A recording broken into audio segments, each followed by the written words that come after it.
If you love more manhwa, this recap is for you. Don't forget to like, subscribe, and comment your thought about this recap. The story begins somewhere in a mountain. Our protagonist Kang Cheon was having a conversation with his master. He was asking his master if there is such a thing as the strongest martial artist. His master told him there isn't, because only those who are strong can be considered strong. Cheon added, surely there should be martial arts techniques in the world that are said to be the strongest. But his master told him that powerful martial arts techniques are merely stepping stones to reach the pinnacle, and once he reaches the pinnacle, he must cast them aside no matter what. Cheon said to his master, if that's the case, then until one reaches the pinnacle, powerful martial arts is still needed as a stepping stone. His master called him an impudent brat for having such a sly tongue because he had been trying to force his master to accept that powerful martial arts technique is essential to become stronger. He told Cheon that there is some truth to his argument, so he decided to give him the answer he want. Some hours later, somewhere within the mountain range, a man was running while being chased by some people. The man paused for a moment. He was breathing heavily while holding something tightly with both his hands.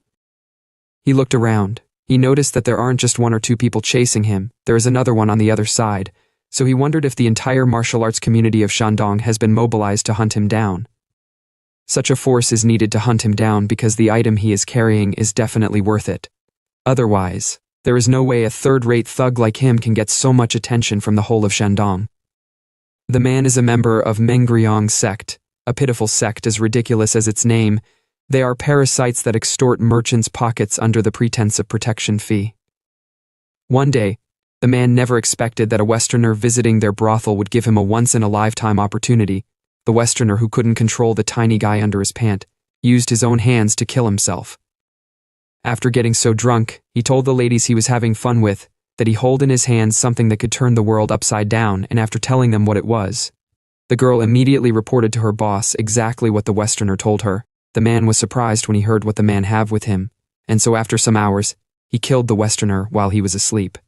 And he finally got the item that the man has. So as a result of that item, he's been chased down when the news about him having the item got leaked. Although he didn't care that he's been chased down since he thought he would be able to escape their chase, and when he does escape, he intended to make the Mengryong sect that no one recognized to be reborn as the supreme ruler of the martial world. But now that dream is becoming bleak because the pursuers are getting closer. They shouted out and told him to stop since there is no use running, but he suddenly saw our protagonist along his path. So he decided to make him a perfect decoy to shake off the pursuers. But our protagonist, Cheon, wasn't paying attention to his surroundings because he was immersed in what his master told him. His master told him that there are only 3 martial arts techniques that are worth mentioning. The first martial arts he mentioned is the muscle tendon change classic of Shaolin. The technique was developed in order to attain enlightenment in the way of the Buddha, but to attain that enlightenment, one must ceaselessly train in the harmony of internal and external martial arts. And so the muscle tendon change classic was developed. The second martial art he mentioned is the supreme ultimate skill of Wudong. The skill can make one reach the pinnacle of internal power by understanding the essence of external martial arts. And lastly is the heavenly demon divine art of the demon cult, which is the pinnacle of powerful and intricate internal martial arts. So in summary, the 3 are the strongest martial arts in this martial world. Cheon then said, "Do you mean this are the best stepping stones to reach the pinnacle of martial prowess?" His master replied, "Yes, but he should remember that in the end they are just stepping stones." Cheon then asked his master if he mean that the heavenly demon's divine art that invaded the martial world and nearly brought it to ruin 60 years ago is just a mere stepping stone. If that's the case, he asked his master if the martial arts he is learning from him is also a stepping stone. His master replied, "Of course it's the strongest of them all, and it's not just a mere stepping stone." Cheon was like, "But you just said a while ago that there is no strongest martial arts." He then asked his master for the reason why he said the martial arts he is teaching him is the strongest. His master replied, "Because I have tried them all." Cheon was like, "Are you for real right now?" He boastfully replied, "Yes, I have tried them all myself." Cheon was like, "Meh, master must be crazy for saying something like that." And now his master told him to leave the mountain in order to hone his skills and find the answer to reach the pinnacle of martial arts. He was a bit disappointed because the time he have wasted all this years feels like regret. But suddenly while he was in daze, the man that was being chased stopped him. He then threw the bag he was holding at Xion. He told Xion to keep it safe since it's important, but his intentions from the start was to use Xion as a scapegoat, and so he ran away in the other direction.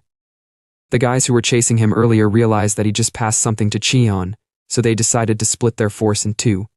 The first force were instructed to chase down the man, and those that are left went to confront Xion.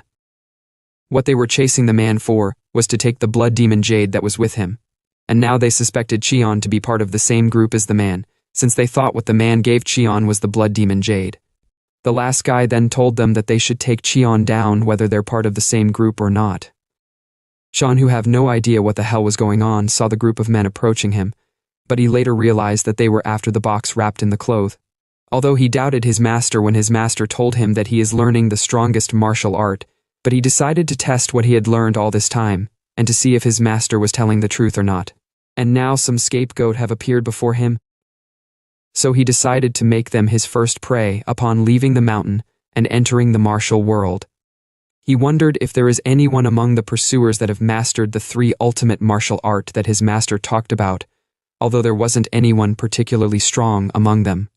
But he decided to tread carefully because they might be hiding their skill on purpose, because according to his master, those who have reached the peak often appear as if they know nothing about martial arts. A man among the pursuers stepped forward. He told Xion that it seems like he have gotten himself involved in a troublesome situation. The man then addressed himself as Zhang Samgun of the Shandong Yitai sect. Just from the way he touches his beard, you would know that the man is just a typical side character that would end up dying in the most worthless way possible. He told Xion that it seems like an innocent person like him has fallen victim to the wicked schemes of a ruthless scoundrel. He then told Xion to just return the item and continue on his way. In return, he would guarantee his safety in the name of his sect. But Xion had no idea what kind of crappy sect is Yitai sect, since he had never heard of it. At the same time, another group of people appeared. The man told the Yitai sect people that this place isn't a place for the likes of them to interfere. People were in shock to see the man. The man is Wang Dai of the Black Intention sect, although they were pissed at the fact that even the barbaric members of the Black Intention sect have come to take a piece of the pie. But they couldn't do anything because he isn't someone they can just mess with like that. Xion was like, what the hell is this all about for another sect to have arrived?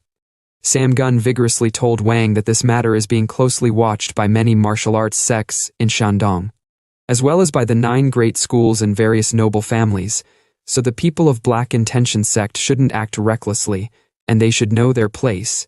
But as the man was yapping, a sword energy was pierced through his forehead, creating a hole in his head, and so the typical side character died without even knowing how he died. Like for real, he was just yapping, acting high and mighty, as if he is some strong hidden boss or something. No one knew what the hell happened, but they thought Wang was the one who did it. Wang stuttered panically. He told them that they weren't the one who killed him, but one of the Yitai sect member angrily lashed out and he said, "Stop lying, vile Black Intention bastards. You guys don't even have the pride of a martial artist to have ambushed someone from behind." But the guy who was yapping was shot from the head from nowhere, and he was sent straight to the afterlife. Not just him, multiple bodies started falling down like rain. The main person behind the death then arrived. He told them all to stop talking and fight. Because a real martial artist fight with their strength, instead of flapping their mouth around.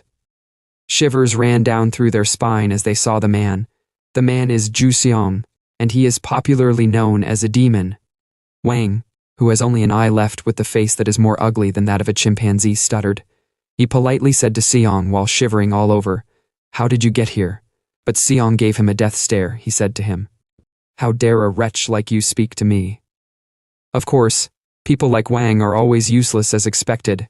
They act strong to the weak and cowardly to the strong. Song then told them all that he won't speak for long, but they should all get out of his sight before he opens his eyes and close it. As expected, the fool immediately ran away with his tail between his legs, but Xiong refused to just let him go like that. He then hit his leg on the ground with force. The stone on the ground rose up as they are being controlled by his energy, and so he kicked them all at once directly at Wang and his subordinates. The fool couldn't defend against such a simple attack, and he was knocked down together with his subordinates, while the remaining survivors ran away for their lives. Xiong laughed since the place had finally quieted down. He then said to Qian, Hey country bumpkin, if you don't want to end up like them, just hand the item over. Cheon broke the box open. He asked Song if he is talking about this small golden bottle. Song was surprised that Cheon undid the seal of the box so easily, but he decided to keep his composure. He then said to Cheon, "You have saved me some unnecessary effort. Now then hand it over." But to his surprise, Cheon opened the bottle and drank it. He was so pissed, but he noticed that Cheon looks like a rookie, so he smiled with evil intent because there's no way Cheon could fully absorb the blood demon essence. And just because he swallow it doesn't mean it has become his. At the same time, Cheon licked his lip because the content in the bottle tastes like sweet. Seong then said to himself, "One need the right internal energy to dissolve the blood demon essence. And his body's the perfect physique to absorb it, so he deemed Cheon to be just a vessel for the blood demon essence, since he doesn't have the necessary physique. And so he charged out with his hand filled with energy to go take Cheon down. He was determined to chew and swallow every drop of Cheon's bone marrow. But as he was about to land a hit, Cheon looked at him as if he was looking at a pitiful fly with broken wings, and with just a swing of his hand, he was able to parry of the guy's attack without any internal energy imbued in his hand, as if the guy's punch was from a 2-year-old. If I was that guy, I would have stopped fighting, destroy my Dantia, and retire from the martial world to go live in the village because of such insult. But rather than doing that, he decided to continue fighting. He couldn't believe that Cheon was able to block his Sagana, which is one of the 32 techniques of the sacred name secret art. So he furiously told Cheon that his Sagana has never missed its prey. Even those arrogant bastards from the Jegal family barely managed to block it, leaving scars all over their body. Like, for real, why the hell is he lashing out at Cheon? Or is he trying to tell Cheon to stand still and embrace the punch? Cheon threw the golden bottle. He was like, "Hey, you're too loud. Running your mouth like that doesn't prove you're really strong, so come at me with all you've got. That way I can test just how strong I really am." At that moment, Seong was shivering all over because he thought Cheon's strength was as a result of absorbing the blood demon essence. Let's talk about what the blood demon essence really is.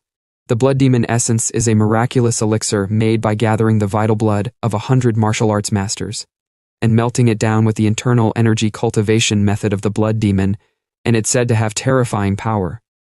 Just as horrifying and shameless as its method of creation, the moment you succeed in absorbing it, you can gain the strength of 3 full cycles and undergo a rebirth, transforming into a heavenly martial body. Just so you guys know, 3 full cycles is the same as 180 years worth of internal energy.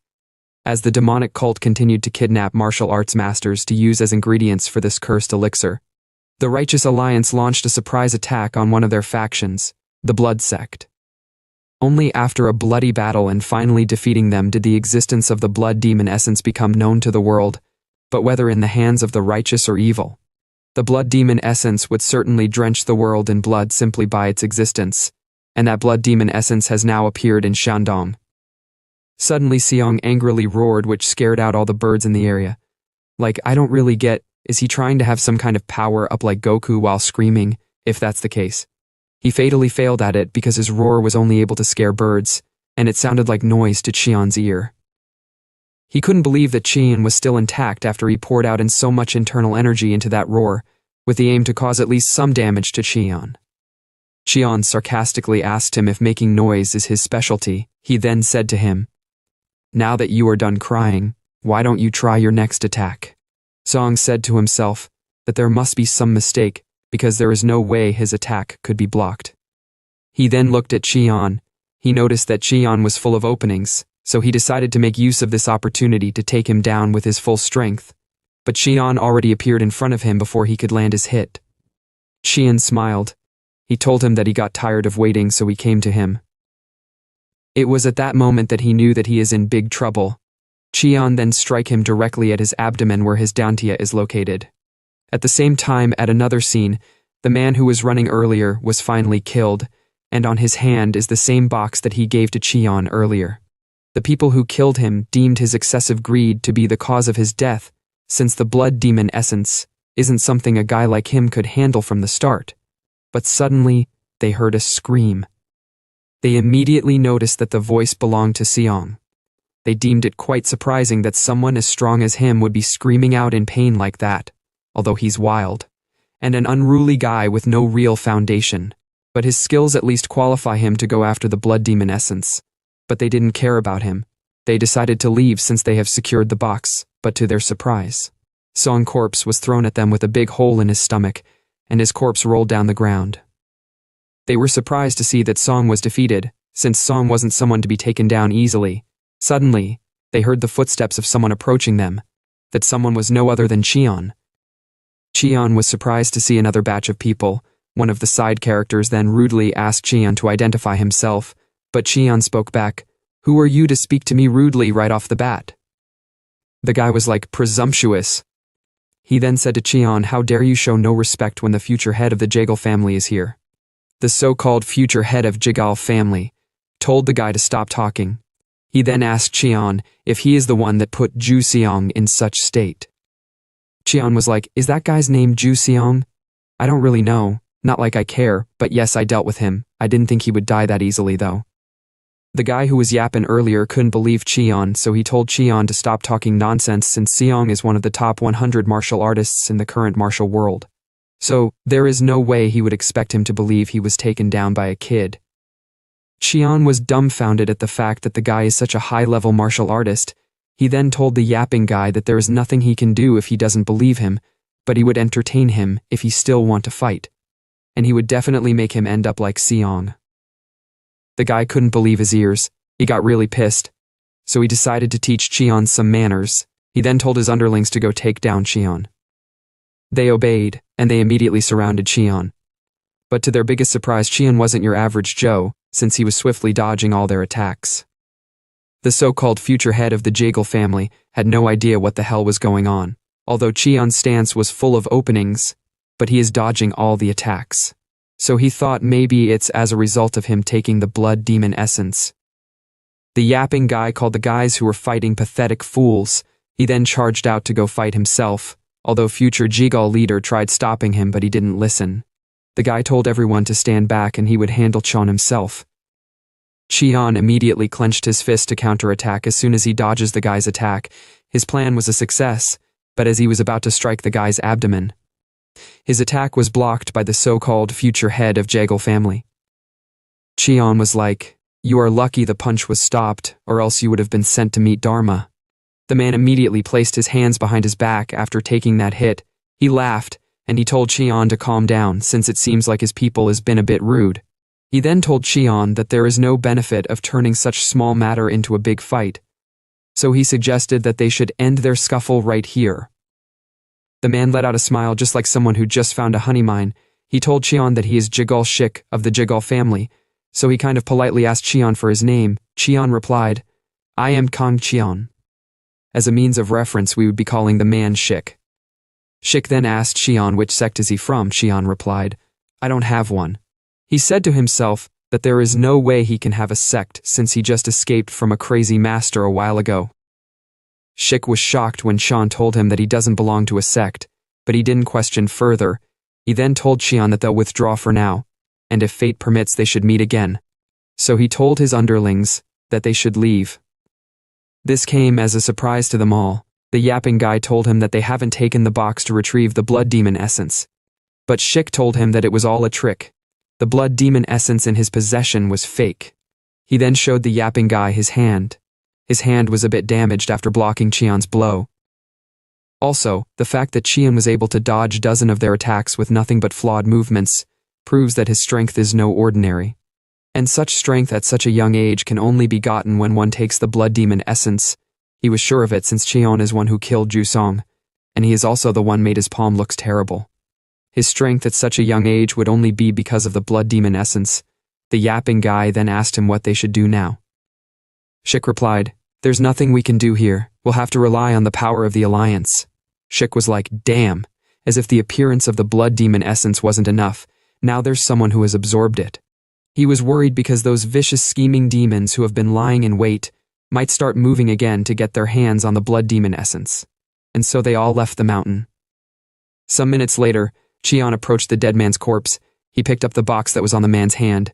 He forcefully tried opening it, but it seems like it was sealed tightly, but it was until he put in all his strength. Almost shitting his pants, that is when the box finally got destroyed. He let out a breath of relief since he thought his hand was going to break. He then put his hand in the box to bring out what is inside it since it has caused him so much trouble. But to his surprise, the content inside the box was a red pill, the real blood essence pill. What he took earlier was just a sweet liquid placed inside the golden bottle. But Shik and the rest misunderstood his strength to be as a result of him taking the blood demon essence.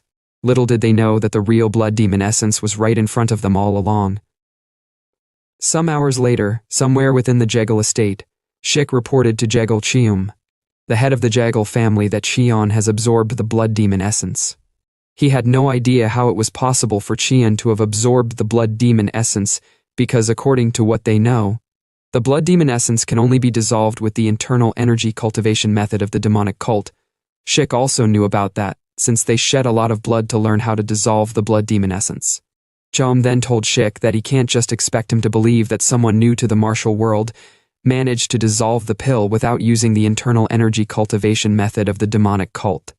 Shik then decided to show him his hand as a proof that what he is saying is the truth. Cheon couldn't believe his eyes when he saw the intensity of Shik's palm injury. And so he finally believed that the pill have really been absorbed by Cheon. Shik then said to his father, "Are you aware that there are certain physiques capable of absorbing the blood demon essence?" Cheum replied, "Yes, there was one such physique. Until the person who left your hand in such state appeared. And now it seems like there are two physiques capable of absorbing the blood demon essence." Cheum told Shik that if what he say is true, then our protagonist is in a very unfortunate situation, because possessing a treasure is a crime, if ever there was one. He then asked Shik if he have found Cheon's whereabouts. Shik replied, "Fortunately, he's still within our sphere of influence. He have instructed the people in Jinyang village to treat him well." Shik then told his father that he is yet to report the blood demon essence being absorbed to the Alliance. Cheum said to him, "That's good, there's no need to reveal it yet." But suddenly, someone appeared. The person said to them, "You are all having quite the interesting conversation. The man is one of the elder of their clan." Shik was shocked to see him, so he asked the elder if he overheard what they said. The elder told them that there is no way he won't. When they were talking so earnestly, he then sat down and he let out an evil smirk. The elder name is Taiyung, and he's nicknamed Changwang Fist. He is the tyrant of Shandong, a supreme master even the Jegal family can't easily handle.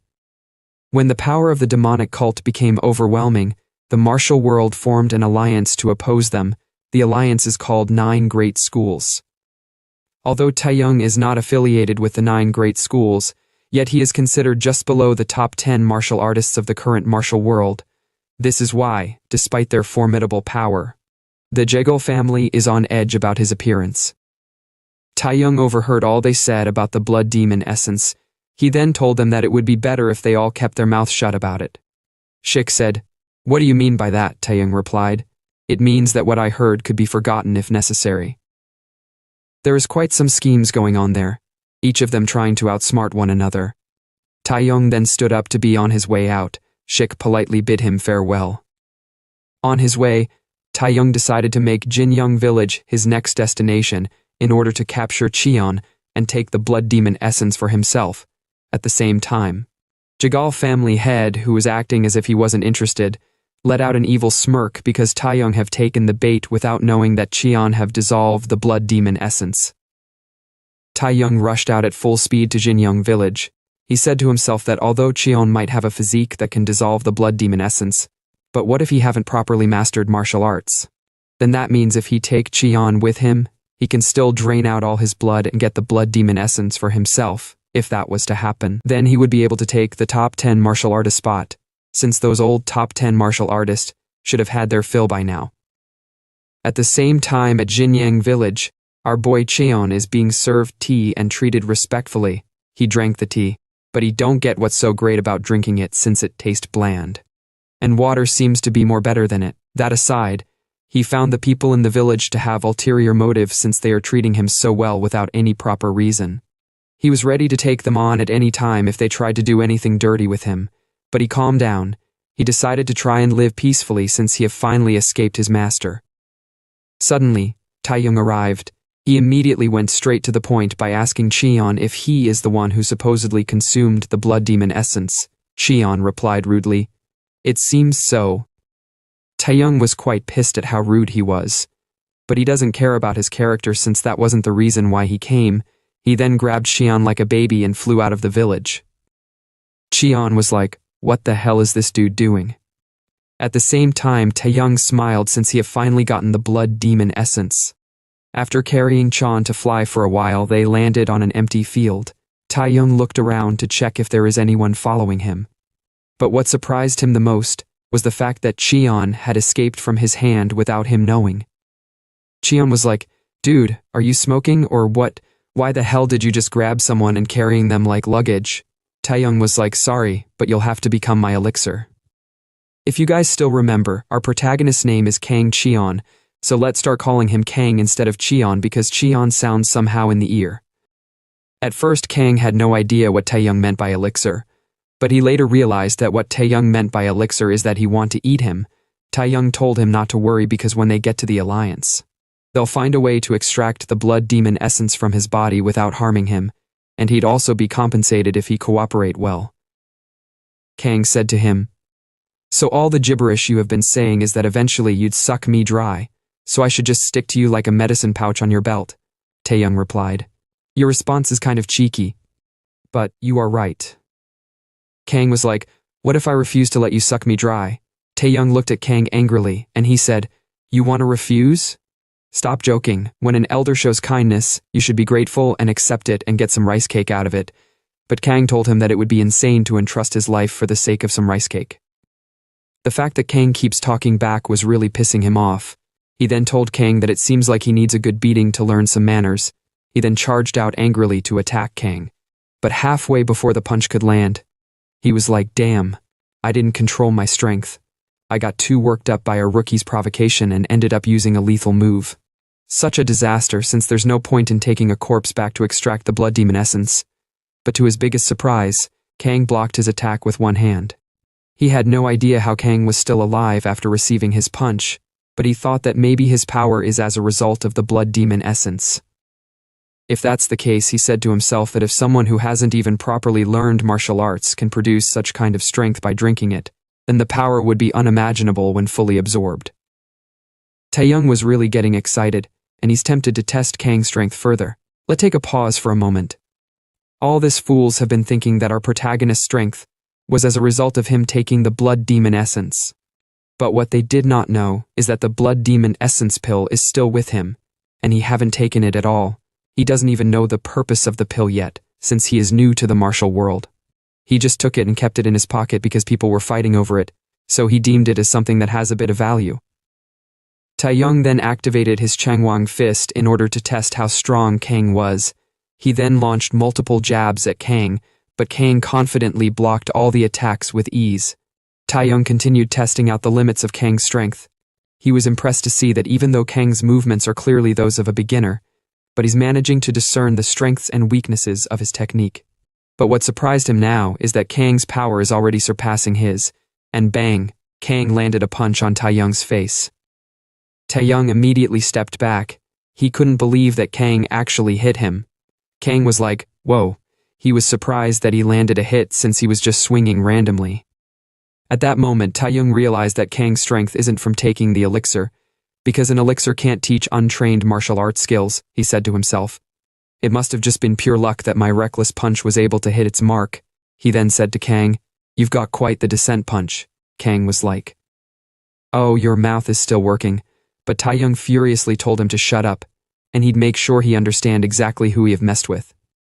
He said to himself that he'd have to beat some sense into Kang before he'd listen properly, because at this point, even if he have to kill him, knocking him down comes first. He then activated his Changwang fist. And so he launched multiple jabs at Kang again, but Kang wasn't scared one bit. At that moment, Kang remembered what his master told him while they were fishing. He asked his master if the strongest fist technique is that of Wudang, but his master looked at him without saying anything. Kang was like, Yes, of course, excluding my master, is the strongest fist technique that of Wudang?" His master replied, "It wouldn't be an exaggeration to say that Wudang contains every method of using the body in its fist techniques." Kang had no idea what he meant by every method, so his master explained. He then said, Because I have grasped the flow of power. Power depends on who uses it and how they use it. If it flows straight, then it becomes the hard fist of Shaolin, which can shatter rocks. If it flows in a circular motion like a wave, it becomes the Wudong fist that can withstand a rock with just a small force. And so, Kang decided to see if he can put what he have learned to use. Standing in front of the punch that Taeyong was sending at him, he quickly found the weakness of his jabs, and he was able to offset his attacks, and bang, he sent Taeyong flying. Taeyong became furious, so he decided to take the fight seriously by powering up like Goku.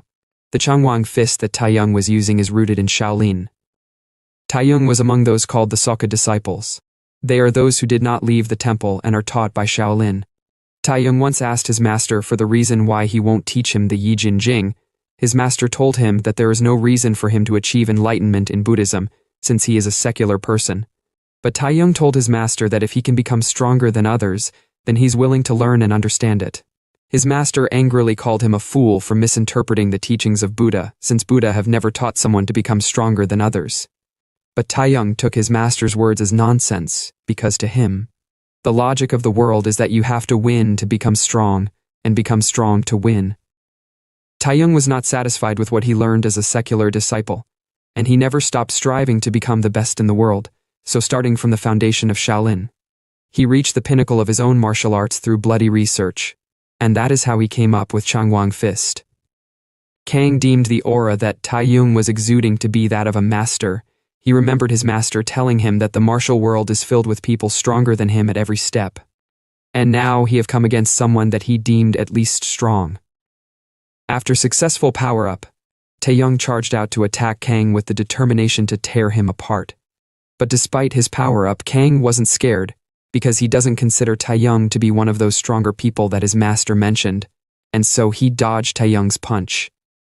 At that moment, Taeyong was sweating all over, and he couldn't believe that his Changwang heaven-splitting fist was dodged that easily. But what comes next was completely unexpected. Kang launched a direct blow to his abdomen just like how he have been doing to others. Taeyong couldn't believe that someone that is definitely new to the martial world, with clumsy technique and full of flaws, was able to easily dismantle his Changwang fist, which he perfected over a lifetime of practice. So he was like, who the hell is this monster? Taeyong immediately went down on his knees, groaning in pains, but Kang didn't stop his attack. He grabbed his head, used his knees to land a fatal hit directly on his face, and he immediately went unconscious. After some minutes, Kang woke him up, and his face was looking all beat up as if he was stung by a bee. He had no idea what the hell happened. The only thing he could remember was him trying to use the Changwang heaven-splitting fist on Kang. Only to be countered. He thought he was dreaming since there is no way him, the master of the Changwang fist, would fall to someone so young, and so he tried standing up, but to his surprise he coughed out a huge ton of blood. Kang told him that he should better not push himself, because he have placed a restriction that will shatter his Dantian if he make a wrong move. He told Taeyong that the restriction he used on him is the one his master always used whenever he tried to escape. Taeyong was like, what kind of trick did you use, since restrictions aren't something just anyone can place, and especially not on the body of a master like him? But Kang wasn't interested in his bullshit. He then stepped on his chest with force. He told Taeyong that he seems to be mistaken about something. He told him that he's not as nice as he look, because he have been tormented by his crazy master his whole life. So if possible, he'd appreciate it if he didn't get on his nerves, and so he removed his leg from Taeyong's chest. Taeyong then said, what do you want? Kang smiled since he's now asking the right question. He then said, from now on you are mine. This, our protagonist, seems to be giving gay vibes. I never expected him to have a fetish for muscle men. Some hours later, in the Jaegal mansion, Chom and Shik were scheming and plotting with each other. They were talking about negotiating with Taeyong when he obtains the blood demon essence, over the secret of absorbing energy. They deemed it as a good bargaining chip, since the secret of absorbing energy is something Taeyong desperately desires. Chom was like, indeed, Taeyong is someone who would definitely sell his soul if it meant reaching the top 10 martial artists, and their Jaegal family is willing to buy his soul. Shik added, if we could hold the leash of a top 10 master-level hunting dog and clear the path ahead, then becoming the leader of the alliance of noble families wouldn't be far off.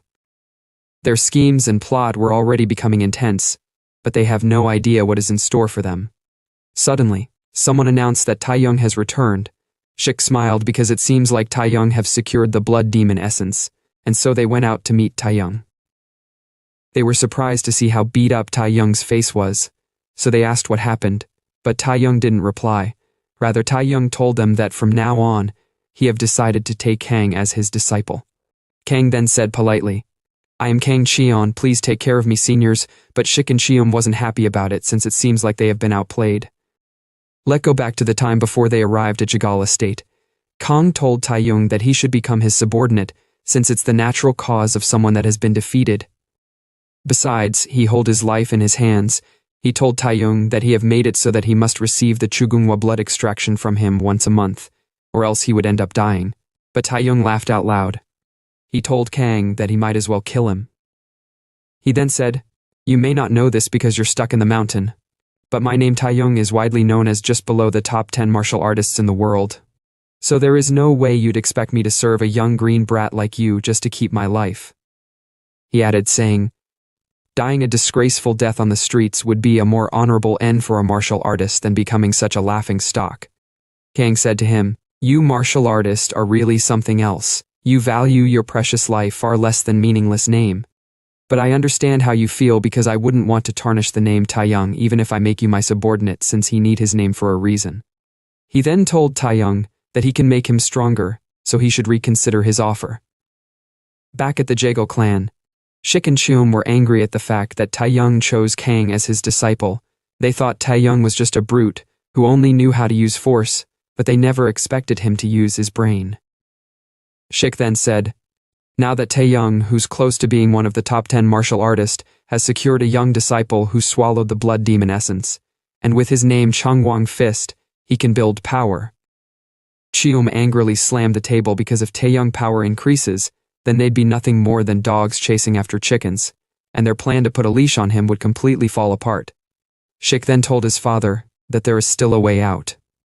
The way out that he was talking about was to snatch Taeyong's disciple, and they hope he's not a loyal disciple. The way out that he was talking about was to snatch Taeyong's disciple, and they hope he's not a loyal disciple. At another scene, inside a rundown wooden house, Kang was meditating before he was called by someone outside. The person told him that Shik wishes to see him for a moment, and he'd like to meet him alone. Kang said to himself, "Why did he want to meet me alone? He's giving gay vibes, and it seems like that sly old fox must be planning to sow discord." He then followed the person who came to call him to go and meet Shik. At the same time Taeyong saw them leaving, he was pissed because those Jegal cunny foxes are up to something. They arrived at Jagal Mansion after walking for some minutes. Kang asked him for the reason why he called him so late at night. Kang added, saying, "I don't think my master would be pleased to see us meeting like this." Shik said to himself that Kang is sure loyal for someone who hasn't even been a disciple for a day. He told Kang that he would get straight to the point since he don't have much time. He then said to Kang, "Rather than training under Taeyong, why not join our Jagal family?" Kang was like, "What? But I have already chosen Taeyong as my master."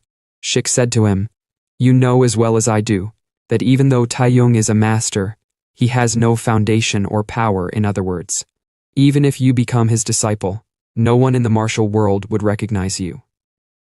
Kang replied back, "My master is nearly one of the top 10 martial artists, so with his level of skill he's already strong enough to support me." But Shik told Kang that he is too naive if he thinks skill is everything. Whether someone is top 10 martial artist or close to it doesn't really matter because nothing lasts forever, but the only thing that can last for hundreds of years is a sect. A sect with a long tradition and reputation would eventually produce top 10 martial artists, and that's the strength of a prestigious family, just like the Jagal family. He boastfully told Kang that the Jagal family, which wields undeniable influence over the entire martial world, would be his strong backing, and he's sure that he haven't fully absorbed the blood demon essence yet. Kang was surprised by his words. He then said, "Does that mean the Jagal family has a way to absorb the blood demon essence?" Shik replied yes. He told Kang that the blood demon essence was created by the demonic cult during the Great War of Justice. The martial alliance which subdued the demonic cult also researched the method to manufacture the blood demon essence, and the secret technique to dissolve it, and now the Jagal family has secured that technique. but while he was talking, Taeyong arrived. He said to Shik, "That's an interesting story. Is it true that the Jagal family has a technique to absorb the blood demon essence?" Shik stuttered, "That can't be true," but Kang replied, "Yes, master, he clearly said that. I heard it clearly with my own ears." Shik was pissed. He realized that the two bastards have set a trap for him. He couldn't do anything about it, so he told Taeyong to calm down and listen to his explanation. But Taeyong lashed out at him, saying, "Shut up, you bastard. I have the authority granted by the Alliance to investigate, so I am arresting you immediately on suspicion of colluding with the demonic cult." Shik tried to talk his way out, but Taeyong didn't give him the chance to. Taeyong then said to Shik, "How did the demonic cult's secret manual end up in your hands if you weren't colluding with them?"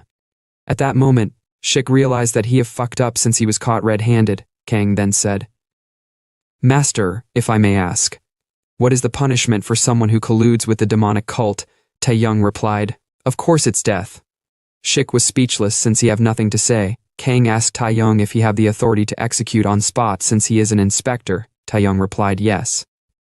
Kang then said with evil intent, "Not only did he collude with the demonic cult, he also tried to drive a wedge between me and my master with deceitful tongue. So I believe it's only fitting to execute him immediately to eliminate future threats." Shik couldn't believe his ears. He wondered how much more did they intend to push him into a corner. There was silence for a moment, so he thought they were expecting him to kneel and beg like a dog, but Kang stepped forward. He told Shik that he will carry out the execution on behalf of his master. Even Taeyong couldn't believe his ears because him executing Shik is different from what he mentioned earlier, but he couldn't do anything because he is working for Kang. Shik immediately lashed out saying, "How dare you? Do you think you can lay a hand on me? I am Jagal Shik, the eldest son of the Jagal family and the future head." But before he could utter any more word, Kang punched him directly on his face. Even Taeyong never expected him to go that far. Kang was disappointed because he died without even being able to defend against such level of attack, so he deemed him not fit to be the heir of the Jagal family. Taeyong worriedly told him that he shouldn't have killed him since they would have gotten what they wanted if he was alive, but Kang told him that they need to eliminate any future threats, because if they were to let him live, who knows when the cunning bastard would stab us in the back. Taeyong added, "Even so, you've killed the eldest son of the Jagal family, so how are you going to clean up this mess?" Kang was disappointed in Taeyong. He then asked Taeyong if he's afraid of the Jagal family, but Taeyong was like, "What? How could you even say that?" Kang told him that the Jagal family is a prestigious name, just as Shik said, but that very name, which is supposed to be their strength, can also become their weakness. Kang then asked Taeyong if he understood where he is getting at. Taeyong replied, "Yes. They can frame not just Jagal Shik but the entire Jagal family for colluding with the demonic cult." Kang said, "Exactly. We'll accuse them of not only collaborating with the demonic cult, but also secretly monopolizing the secret to absorbing the blood demon essence." He added saying, "What do you think would happen if we report this to the Alliance? Even a rumor of their involvement would ruin the Jagal family's reputation for the head of a prestigious family. That's probably the most terrifying scenario." Taeyong told him that, although he might be right, but Jagal Cheom has lost his eldest son, so as a father who's lost his family's future, his instinct will be to seek revenge first. Kang then said to him, that so-called future head only holds value if the Jagal family's name is preserved, so he asked Taeyong if he want to bet whether Jagal Cheom will prioritize revenge for his eldest son, or the honor of his family, but Taeyong couldn't reply. Kang then told him to better handle the situation well, unless he want to fight the entire Jagal family since the old man will be here soon, probably in blind rage. Taeyong was pissed since Kang was the one who made the mess, and now he want him to clean it, but he couldn't complain because his life is on Kang's hand. Some unknown time later, Jagal Cheom arrived on site together with his family martial artist. He was really angry and furious when he saw his dead son's cold corpse with a distorted face. He then asked Taeyong the inspector, "Why is his son dead?" Taeyong replied, "He was executed." Cheom looked at him while trembling all over. He told Taeyong that even if he is an inspector, he should at least assess the crime first, rather than carrying out an unjustified execution. Taeyong told him that his son confessed to colluding with the demonic cult. Cheom was shocked upon hearing what he said, but he kept his composure intact. He shouted at Taeyong to shut up. He told Taeyong that not only did he kill his son, but now he's trying to pin baseless accusations on him, and so he told Taeyong and Kang that none of them would be leaving the place alive tonight. The guards immediately unsheathed their swords. He then ordered them to kill the two of them, but before they could get any closer, Taeyong stepped forward with his feet imbued with energy. And with just a stomp on the ground, he was able to take down all the guards without killing them. He then said to them, "Everyone here knows that my disciple here consumed the demonic cult's elixir, the blood demon essence. Yet just a moment ago, Jagal Shik sent someone to summon his disciple, claiming that the Jagal family had secured the secret technique to fully absorb the blood demon essence and offering to bring him into the Jagal family." Chom lashed out.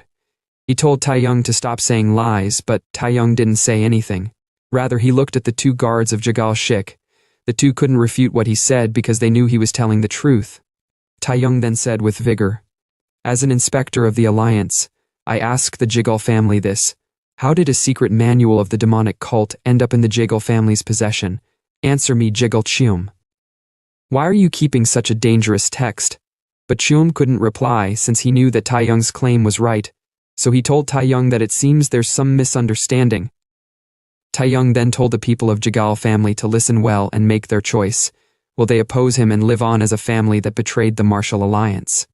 Or will they cooperate to clear their name from the stigma of colluding with the demonic cult? They all couldn't reply, and since they don't want their family name to be tarnished, Chiam told them all to sheathe their swords, and just like that, Kang took out one of his threat without suffering any loss. 4 days later, on a particular sea, a ship was being attacked by pirates. The pirates made an announcement that from now on the ship belongs to the Sorojai, and if they want to live, they should drop all their cargo. There was a man on the ship who refused to drop his belongings, but as he was about to get killed by one of the pirates, the pirate hand was chopped off without him knowing who did it, screaming out in pain. The leader of the pirate arrived not knowing what was going on, but when they all looked up, they saw the girl who cut off one of their members' arm. She was looking so cute and beautiful, maybe she's a waifu candidate. The pirate leader told the lady that he is the master of the Jianggang waterway, Sul Yong Han. Sul Yong then said to lady, "You seem to have some martial arts training. What's your name? It would be nice if you came from a prominent family so I could get a good ransom." She told him that knowing her name won't do him any good. After all, they are going to end up as fish food today. The pirates all laughed out loud at her joke. She then told Sul Yong that since he have introduced himself, it's only polite to respond in kind, but he should please remember it well even in the afterlife. She then told them that her name is Li Jichong, and as soon as she told them her name, they all charged out to attack her. A few hours later at Hyungju, Taeyong and Kang sat on a chair together with other audiences. Taeyong saw Kang looking around confused, so he laughed happily. Kang asked him for the reason why he is laughing. He replied, "For a country bumpkin like him, it must be overwhelming to realize that he's standing in Hyungju, the city known as the heart under the sky." Kang was a bit pissed, so he activated the restriction place on Taeyong, which made him feel pain. Taeyong told him to stop since he was just joking. Kang then asked him why the hell are they here in the first place. Taeyong told him that Hyungju is where the Martial Alliance's headquarters is located, and as an inspector of the Alliance, he have to report what happened with the Jagal family. So regardless of the fact that they have something on them, he still need to report the reason for killing the heir of the Jagal family. But Kang told him that he have already heard that on their way to Hyungju. But what he still haven't know is why they are sitting here and watching that weird guy's match. Taeyong replied, he told Kang that he's the official witness for today's match and there's someone he really want him to see. He told Kang that the person he want him to see is Li Jichong. But Kang had no idea who the hell that is. He then asked Kang if he have at least heard of Shinwu, the best sword of Hwasan, but Kang couldn't recall ever hearing such name nor title.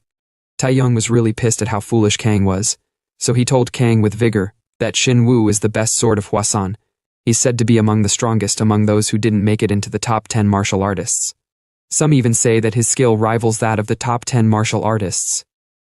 Kang was like, hold on, wait a minute. Didn't you say that you're the one right below the top 10 martial artists? Taeyong replied. Of course, the old man Shinwu is just someone strong in the past. Kang then said politely, I understand, master. Please calm down. Taeyong sat down. He told Kang that Shinwu is the master of a disciple that he have been raising with all his might, and he's the future of Hwasan. He could be his competitor when the time for competing for a spot among the top 10 martial artists of the next generation comes. Kang smiled. He said to himself that he would sure remember the name Li Jichong. At the same time the weird guy on the arena approached them, he greeted Inspector Taeyong. He told Taeyong that if he permit him, he would like to challenge his disciple to a match. You see, guys like this are side characters, or let's say, they are worthless scums who think they are the strongest, and they always die in the most useless way possible. Suddenly, someone came rushing towards Taeyong. The person told Taeyong in his ear that the original opponent, Li Jichong, is late, and since the guest have grown tired of waiting for the match, it would be best for his disciple to fight. Without so much thought, Taeyong permitted his disciple to fight, and so that was how Kang found himself in the arena. Kang told the guy that won't he be put at a disadvantage if he end up fighting 2 matches in a row. The guy told Kang that it doesn't matter, he'll just consider his match with him as a warm-up. Kang was a bit pissed since the guy was looking down on him.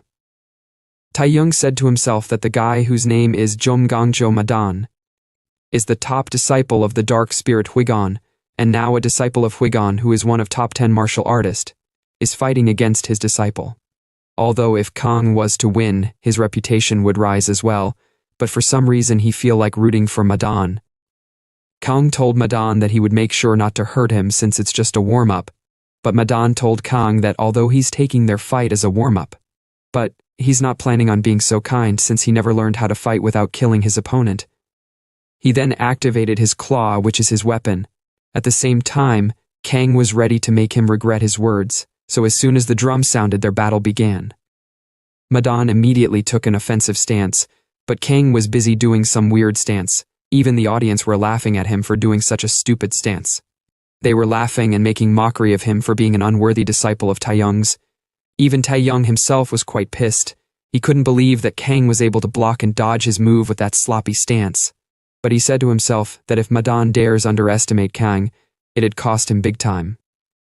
Madan said to himself that he heard Kang is new to the martial world, and that he swallowed the blood demon essence. So he decided to make sure that Kang pay the price for recklessly stepping into the martial world without any proper skills. He then charged out to attack Kang with the aim to kill. The audience were surprised to see that he really intended to kill Kang despite it being a warm-up match, and as soon as he landed his hit, he thought he was successful at taking down Kang, but to his surprise, Kang dodged his attack by jumping mid-air. The crowds couldn't believe their eyes, but Taeyong already expected him not to lose the fight.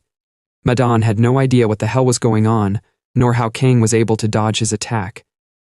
Kang was picking his nose as if he wasn't interested in the fight. He told Madan that he is so slow, and it seems like those claws are only useful for picking nose. But instead of getting angry, Madan smiled since he just remembered his master teaching. His master told him that even when hunting a rabbit, a beast always gives its all. He then said to Kang, "Not bad, but this time, you'll need to give it your all if you want to survive against me." But Kang confidently told him that if he was to give it his all, his life would be in danger. Madan activated his claw, and he told Kang to stop talking and he should take the fight seriously, so he charged out to attack, but Kang was able to dodge his strike. Although he was surprised for the second time that Kang was able to dodge his attack again, but this time around his strike aren't over. He then launched multiple strikes, and he was confident that Kang won't be able to escape his grasp, but he was still unable to land a hit on Kang. The audience was surprised at how fast he was. They had no idea if he dodged the attack or if he got hit, but since he is still moving, that means he's dodging the attack, although Kang was dodging the attack. But he was quite pissed since the guy didn't come here for a match, but he came to kill, since his strikes are all lethal moves. Madan was already finding the spar to be difficult, and he was like, what kind of training did Kang go through to be this fast? But as Kang was about to land the final hit with his punch, they were both told to stop. They stopped immediately as their attack was about to hit the weak part of their body, and their battle ended halfway since the real contestant Li Jichong has arrived. She apologized for being late while looking messy with blood all over her body. Taeyong and the audience were surprised to see her. At the same time, Madan said to Kang, "You are so lucky, rookie." But Kang told him that he didn't fare so well though.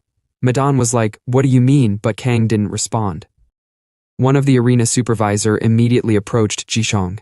He worriedly asked her if she's alright because of the blood all over her body, but she told him that it wasn't her blood, and it was those of the bandits that she ran into on her way while coming.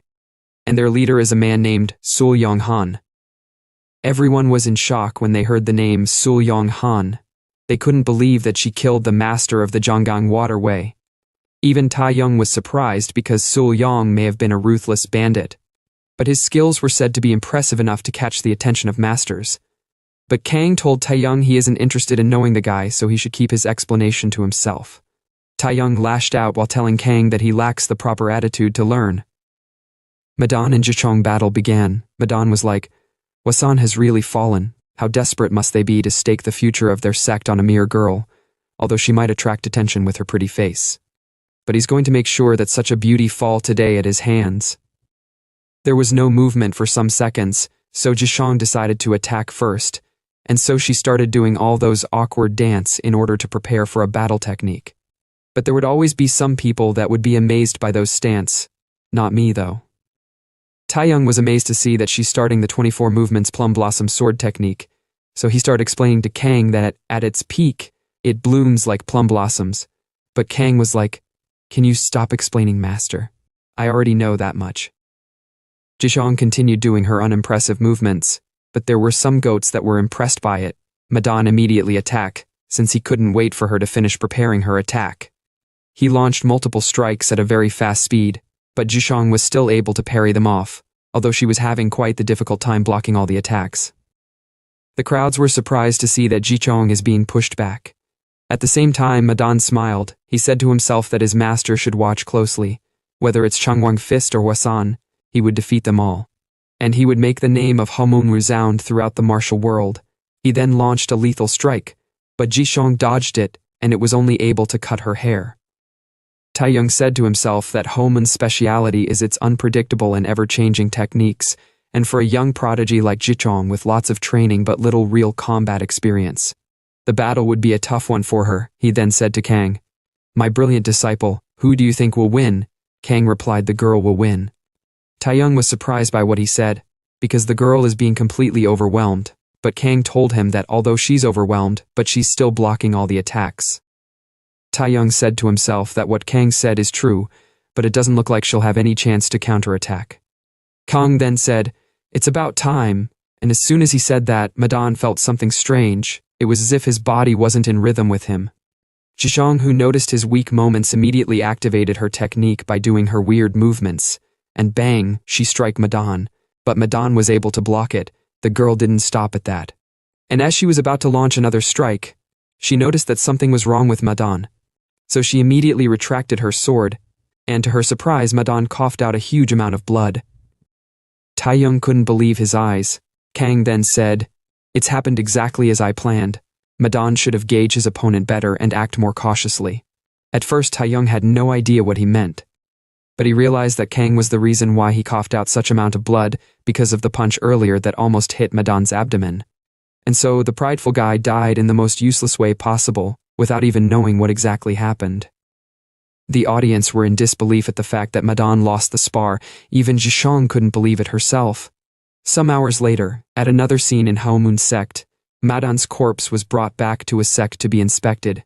His master told them to take off the cover from his body to see his cause of death. They did as instructed. And when the cover was removed, the master saw that a hole was made in his abdomen. He touched Madan's forehead, and he asked them what the cause of his death was. One of the inspectors replied, well, I can't be sure, the other inspector added, from what he saw. Madan collapsed and was spitting blood during the match, so he suspected that it might have been due to the opponent's internal energy technique. The man then asked them if Jichong used internal energy, but the inspector was unable to reply. The man was really pissed, but he calmed down. He then told the inspectors to ensure that no details are overlooked in the funeral arrangements. They replied, yes, master. As the man was heading out, he said to himself that Madan wasn't someone weak. He could have held his own against anyone in real combat, yet he lost to a novice from Hwasan. And on top of that, he was taken down by internal energy. He was really pissed to the extent that he scratched the walls with his hands. He couldn't believe that Hwasan has reached such a level. Same night, in the Muram Alliance, Taeyong and Kang was having a conversation. Kang told Taeyong that deaths can occur during matches. He then told Taeyong not to be pretending as if he is worried about Madan's death since it doesn't suit him. But Taeyong told him, even so, He didn't expect his death because the aim of the spar was to prevent such incidents by having only the senior disciples from each faction compete in order to prevent accidents.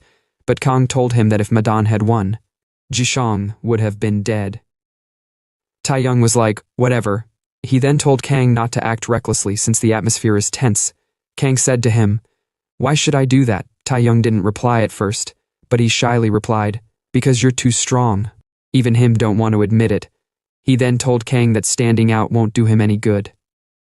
Kang looked at him and he was like, "Hey, aren't you too immersed in playing the master?" Taeyong couldn't believe his ears. Kang then stood up. He told Taeyong not to overstep. He'd handle his own affairs, and so he left. But on his way, he thanked Taeyong for the advice. Taeyong was quite pissed at himself since he doesn't know why he's even worried about Kang. He was like, just go ahead and die already.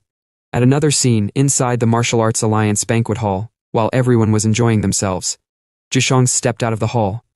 She wasn't happy about her victory against Madan, because she knows he didn't die because of her attack. She suddenly remembered Kang almost landing his punch at Madan, so she suspected Kang, the person who is the disciple of Taeyong, to be the cause of Madan's death. But while she was thinking, she saw Kang walking through the street. At the same time, the sect leader of Halmun was watching her from the roof of a building, with his eyes filled with murderous aura. As Kang was walking through the street, he was impressed at how beautiful and lively it was. He was like, no wonder it's called Hyungju, the city beneath the sky. It sure lives up to its reputation. He said to himself that the city really makes him feel like he have finally escaped his master, but he have no idea what to do now since he have never experienced the secular world. He doesn't even know how to enjoy himself properly since there is nothing he knows of, so he decided to just watch people because he thinks it should be the most entertaining thing to do. At the same time, Jichang was following him. She said to herself that the guy seems to be the disciple of Changguang Fist Taeyong, and since she's unable to use Lightfoot Qinggong because of the crowd, she decided to follow the alley, but she suddenly felt a very dark energy, and the next thing that happened was finding herself in a pitch-dark space. She panically looked around since she had no idea what was going on. A voice from within the dark said to her, "To be caught by such a simple trap shows that you are really just a rookie." Jishong immediately asked for the person's identity, but the person told her that she is in no position to ask questions. Rather, she would be the one doing the answering. The person then asked her what technique did she use to kill Madan, but she had no idea what he was talking about. Due to the fact that he asked her about the death of Madan, she got a hint of who the person might be. So she said to the person, "Are you the elder Amyangsu Huigon?" But the person told her to just answer the question.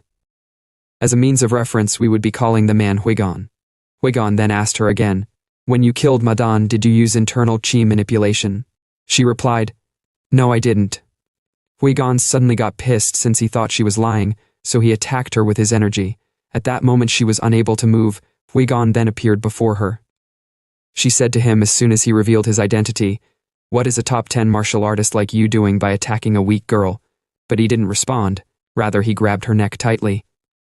He told her that she possesses extraordinary beauty, and he believed that Madan was bewitched by her face. Jichong said to him, "It is not like my beauty is a crime since Halmun also specializes in using beauty to deceive someone." He called her a cheeky brat, because she wasn't begging in such situation where she should be begging for her life. Jishong told him to do his worst because at Hwasun they don't teach such things like begging. Huigon got really pissed by her stubborn attitude. He told her that if dying is your wish, then he'll grant it for her, and his disciple would be waiting for her in the afterlife. His grip became more tight, and as she was about to die due to lack of oxygen, Huigon noticed that something was wrong, and to his surprise, his dark territory was shattered. And as soon as the thing that tied her got loosened, Jishong immediately did a backflip to escape Huigon's grip, breathing heavily in the process. The person who shattered Huigon territory then said to him, "You trying such filthy tricks suit your looks better." Huigon turned around, and he was surprised to see the person that was covered all through in a black cloak. He then activated his energy on his finger, and he flicked it towards the person's location, but the person was fast enough to dodge it, and in the process the attack shattered the place he was standing on. The person jumped very high up the moon. He then landed in front of Huigon. He told Huigon that harassing a woman in the middle of the night isn't something an honorable martial artist would do, unless he must be a worthless bastard with no honor, but Huigon angrily said to him, "Shut up, you scoundrel. He then sent an attack from his fingers towards the person. But the person swiftly dodged and parried off his attack, with the aim to counterattack, although the counterattack was quite unexpected, but Huigon was able to block the strike. The force that came from their clash was quite intense. Even Jishong was finding it hard to stand her ground. She wondered who that person was, since the person is fighting on equal terms with the top 10 martial artist. The person then launched another punch, but Huigon still blocked it. Huigon then activated his territory and he immediately disappeared into it. The person knew that Huigon was trying to use his dirty tricks again, so he was prepared for anything that would happen. As expected, Huigon launched an attack from within the shadows, but the person was able to block everything, even counterattacking in the process. The person then jumped up with force, and with just a single punch, he was able to shatter Huigon's shadow territory. The person asked Huigon if the only way he can fight is by hiding in the shadows, but since Huigon didn't reply, he decided to go into the shadows himself. Huigon then said to the person, "So it was you who killed Madan." The person was like, "Ah, so that arrogant guy was your disciple. It's not like I expected much from him because I had a feeling he was no good. Like master, like disciple." Huigon smirked. He told the person that he is indeed strong. It's to be expected that his disciple would die since he didn't stand a chance against him from the very beginning. He then said to the person, "It's quite bold of you to have walked into a death trap while knowing how strong you are." He told the person that he shouldn't have stepped into the shadows, because a true master never fights on an unfavorable stage. He then activated his energy around the person's body, but the person wasn't your average Joe, so he forcibly freed himself from the binding, at the same time destroying Huigon's shadow territory. The person told Huigon that he's tired of his petty tricks, so he should use a better skill if he claims to be a top 10 martial artist. Although Huigon was pissed, but he knows he can't defeat the person with just petty trick, so he decided to make use of his ultimate technique, the 18 shadow technique. Jishong, who noticed the technique he was using, immediately warned the person to be careful, since the technique isn't to be taken lightly. At the same time, Huigon finished preparing his attack, and he launched it directly at the person. There were multiple shadow hands that were sent to Huigon. Jishong thought the situation was dangerous, so she decided to go and help, but she was surprised to see that the person was countering the 18 shadow technique. He countered it all, and he immediately went to counterattack by launching a swift strike with his hand, but Huigon parried it off with his hand, and he immediately went to hide in the shadows again. But to the person's surprise, something unexpected happened. He realized that Huigon isn't just hiding in the darkness, rather he has become one with the shadows to attack. The person deemed such a feat to be fascinating. But he wasn't scared either. He went ahead to confront the shadow, and he was successfully able to block and parry off Huigon's attack. Huigon never expected his ultimate attack to be blocked so easily. He then said to the person, "Who are you exactly?" The person replied, "If I were going to answer that, do you think I'd be hiding my face?" Huigon didn't say anything. He then looked back. He angrily told Jichong that she got lucky today. He then left in the shadows. The person also decided it's time for him to leave, but he was stopped by Jichong. She thanked him for saving him, or else she would have been killed today. She was like, "I don't know how I'll ever repay this debt." The person was like, well, I wouldn't go that far." Seriously speaking, why did he have to think that deep? It is not like she's gonna offer him her body or something, or maybe she might, who knows. Jishong then told the person that she would be sure to repay him if he tells her his name, but the person told her that he had no intentions of telling his name. He added saying, "Just in case if someone comes asking for cooperation while discussing what happened today, she might have the chance to repay her debt then." She said, "Okay, I will keep that in mind." The person then bid her farewell. He then jumped and left through the roof. But as soon as he left, Jishong was like, "The person somehow seems familiar." Morning reached. Taeyong asked Kang where he was last night. He scolded Kang Yu for already sneaking out at night even though he's so young, but Kang was focused on his stretching without replying. He then told Taeyong that he have a request to ask. Taeyong was surprised. He asked him if he is really going to ask for a request, rather than ordering around, since a master never make a request of a servant. Kang asked him if he prefers him giving an order instead, just to remind them of their relationship. Taeyong didn't want that either, so he told Kang to go ahead with his request. Kang then asked him to teach him Changwang Fist, but Taeyong was like, "What?" He couldn't even reply back for a moment since he was surprised by his absurd request. Kang then asked him if the request is that difficult, but Taeyong told Kang that teaching him the Changwang fist is impossible. Kang really got pissed. He was like, maybe I should just give you a command, but first, let me give you a stern warning. Taeyong lashed out at Kang for not having any conscience, because to a martial artist, martial arts are more precious than life, and even though he have taken control of his dantian, he would rather die than surrender the martial arts he have trained his whole life for, so he might as well kill him since he would rather die protecting the Changwang fist. Kang was caught off guard there for a moment. He was like, you do have a point when you put it that way, but officially I am your disciple. People would find it strange if a disciple of Changwang fist Taeyong doesn't know how to use the Changwang fist. Taeyong told Kang to stop sugarcoating it up with a reasonable excuse to force him to teach him since he knows what he's really after. Kang said to him, remember, I promised you earlier that I would make you stronger, so I need to learn your Changwang fist in order to do so. Kang then turned around to leave. He told Taeyong that if he refused to teach him, then there's nothing he can do, but then he can say goodbye to becoming one of the top 10 martial artists. Taeyong was surprised by Kang's words. He couldn't refuse the temptation of becoming stronger, and he was like, this guy knows me too well. Some minutes later, Taeyong began teaching Kang the 3 basic techniques of the Changwang fist called the Changwang's arrival, but Kang said to him, my master always said this. If you want to pursue the ultimate martial arts, you must not cling to just one technique. Even Shaolin, which is revered as having the ultimate martial arts, limited itself by focusing only on linear power movements. Taeyong lashed out at Kang. He was like, what the heck are you talking about? Shaolin deliberately concentrated on one direction and took it to the highest level. That's what my Changwang fist is about. Kang told him in a calm tone, you're right about that, but arguing won't get us anywhere, so take a look at what I am about to do. Kang then began his demonstration. At first Taeyong wasn't impressed by whatever he was about to do, but upon seeing Kang displaying the Changwang fist basic technique and utilizing it to maximize its output, he was so damn impressed. He was shocked to see the changes in his own technique, because just by changing the connection between the techniques, the destruction power has increased. Kang then said to him, how's it? Have I keep my promise a little bit? But Taeyong was unable to reply for a moment since he was shy to admit the improvement to be great.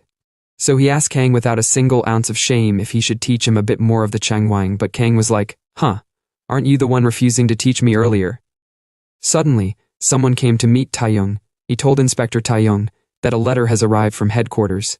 He took the letter and read it, but he was surprised by what it entails. Some hours later in Beijing, Martial Alliance headquarters, Taeyong report what happened to Jigal family to the Martial Alliance leader, Li Zhongseok. As a means of reference, we would be calling the Martial Alliance leader Zhongseok. Zhongseok told him that even if his report is accurate, the incident is too significant to just let it slide, because from the Jigal family's perspective, losing their future head is a huge blow. But what makes it more strange is the fact that they didn't argue about it. He tapped his hand on the table and he said to Taeyong, there is a rumor going around that it was actually your disciple who killed Jigal Shik, but Taeyong replied with a bit of panic in him, it's just a rumor. Zhongseok was like, of course it's just a rumor. I trust your report, but the families believe they can't let the incident slide, and as a leader of the alliance, I have to take some action, don't you think so? Taeyong said to himself that Martial Alliance leader Zhongseok may be the head of the Martial Alliance, but he's essentially a puppet set up by the various sects to serve their interests, so even if he oppose him, it would be futile, since the real power lies in the hands of the 10 families. Taeyong then asked Zhongseok, what action does he plan to take? Zhongseok replied, I am assigning your disciple to the Special Task Force of the Alliance. Taeyong was surprised at the word Special Alliance, because it's a training ground for the younger generation of the various sects. Officially, it's for training, but in reality, it's where the sects send their disciples to handle tasks they can't manage on their own, and also use them as hostages to keep each other in check. If a young martial artist who just consumed the blood demon essence is sent there, the others will pounce on him like wolves on prey, and if there are any factions with a grudge against him, then things would go for the worst.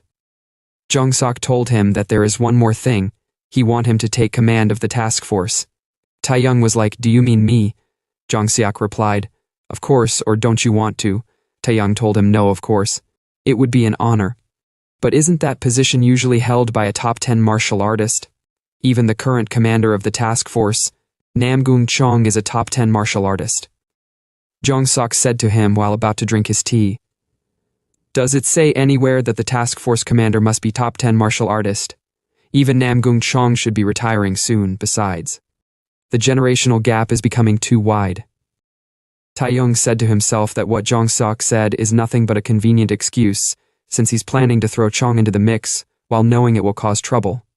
And he wants him to clean it, so whatever happens, the blame will fall on him. What a cunning man indeed. Jong Sek then told him that once Namgung Chong returns, he'd hand over command to him, so he told Taeyong to be prepared. Taeyong was like, huh, what's Namgung Chong doing in Hanan?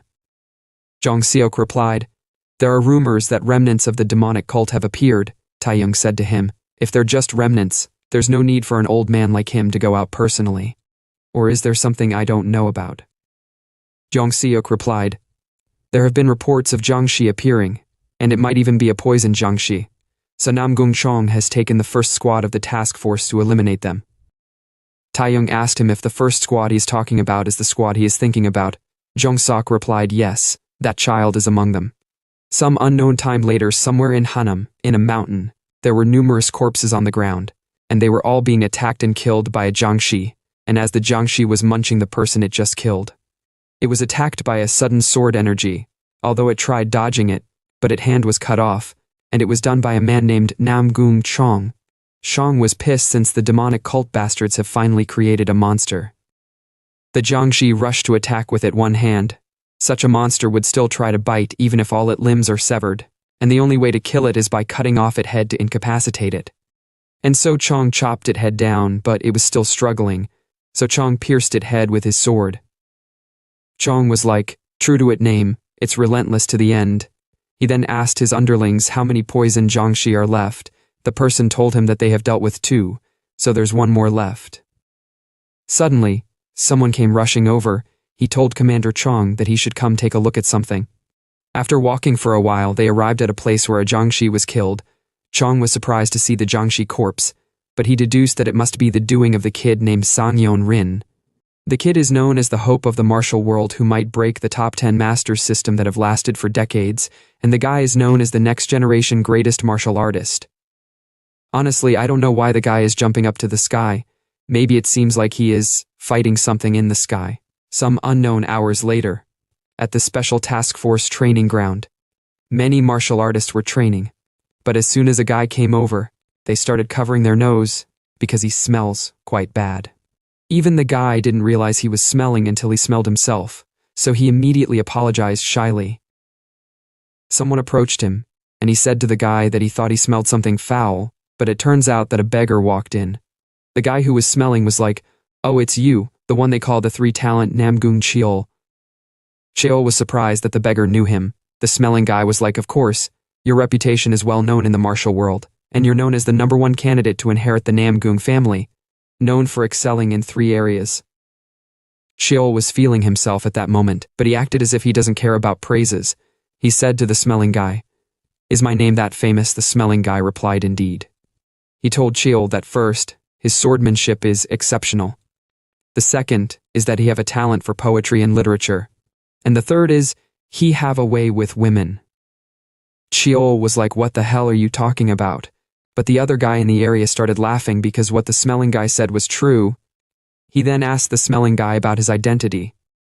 The smelling guy was like, are you talking to me? But someone touched him from behind all of a sudden. The person said to him, hey Jong Sam, how are you doing? The guy was surprised to see the Shaolin guy named Cha Yun Gun. The smelling guy whose name is Jong Sam was like, ah, I knew you'd be here. Without the future of Shaolin, the special task force would be nothing but an empty shell. At the same time, Sheol was surprised that Sam is acquainted with the future of Shaolin. As a means of reference, we would be calling the smelling guy Sam, and as for the Shaolin guy, we would be calling him Yun-gun, while the so-called handsome guy would be called Cheol. Yun-gun asked Cheol if it's the first time meeting Sam. If that's the case, he told Cheol that the smelling guy is Zhang Sam, and he is the 6th disciple of the beggar sect.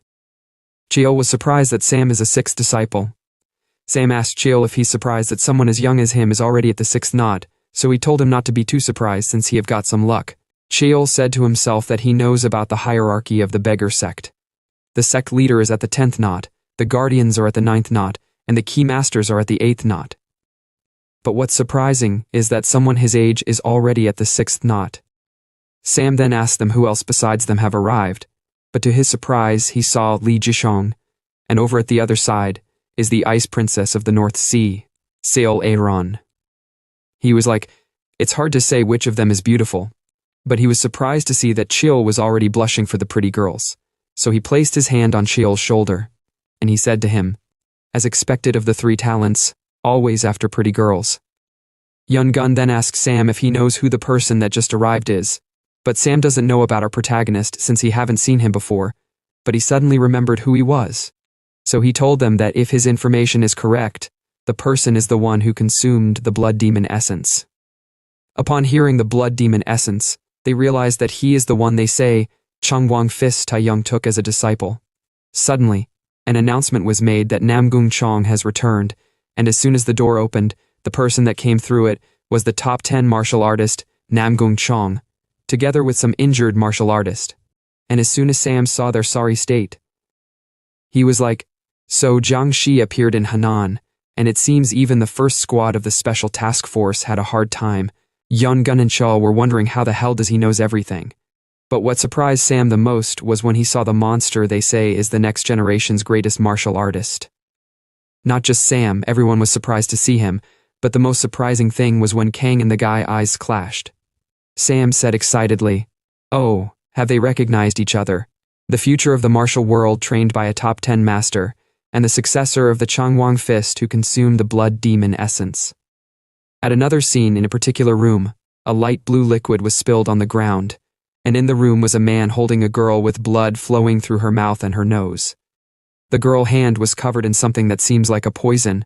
She then pierced her poisoned hand into the man's chest to inject the poison, and she finally passed out after fulfilling her mission. The guy was crying, and he was pissed at the fact that she betrayed him. Honestly, I don't really understand what is going on here, but based on my years of experience when it comes to manhwa, the guy was poisoned by the girl he loved and trusts the most. He was first poisoned through the spilled blue liquid on the ground. That liquid should contain something that disperse energy for a short period of time, making him unable to use his strength, and the girl injected the final poison by piercing his chest before she died. The guy then coughed out blood. Since the poison had finally taken effect, someone then approached him from behind, and he said, aren't you one of the top 10 masters in the martial world? As soon as the poison guy saw the man, he immediately charged out to attack him angrily. But the poison guy was already weak because of the poison in his body. As a result of that poison, multiple holes appeared in his body, which caused blood to be gushing out from his body.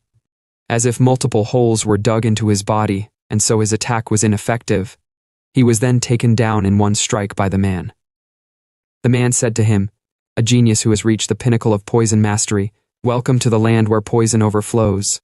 Some unknown time later, a group of martial artists were walking in a line, while Taeyong was riding on a horse.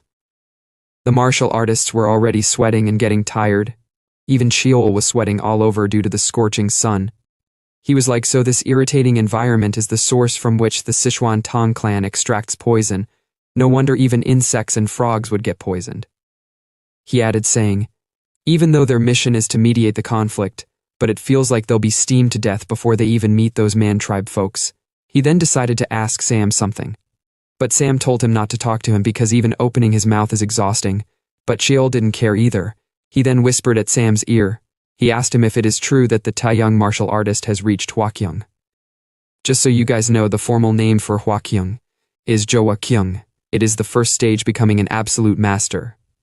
Hwakyung means Flower Sutra, while Jowakyung means Harmony Sutra. So we would be using Harmony instead of Hwakyung. Sam then asked him why does he care about it. Cheol was like, I mean, isn't it odd? Taeyong is not even one of the top 10 masters, like my grandfather popularly known as the Absolute Sword Master. But he became the captain of the Special Forces, but Sam said to him while killing the fly around him, the fact that Taeyong single-handedly suppressed the rebellion of the Jagal clan. And considering that a remarkable figure who absorbed the blood demon essence chose him as a master, must mean he proved himself to be worthy of his position, Chill was like, now that you mentioned it, it makes sense, so it's true that he reached harmony, but to his surprise, Sam was nowhere to be found. Sam approached Kang. He excitedly told Kang that he is Jong Sam from the Beggar's Sect, so he stretched his hand to greet him. Kang looked at his hand suspiciously, but he decided to greet him. Sam then smirked, and as soon as he shook Kang's hand, he activated his energy to test Kang's strength. But Kang, who realized what he was up to, decided to play along by activating his own energy. Sam was like, what the heck is this grip strength of his? He was shaking all over, while saying to himself that, it's not just Kang grip strength that is the problem. An overwhelming force is surging through his entire body from his hand, so he immediately pulled away his hand since he was no match for Kang.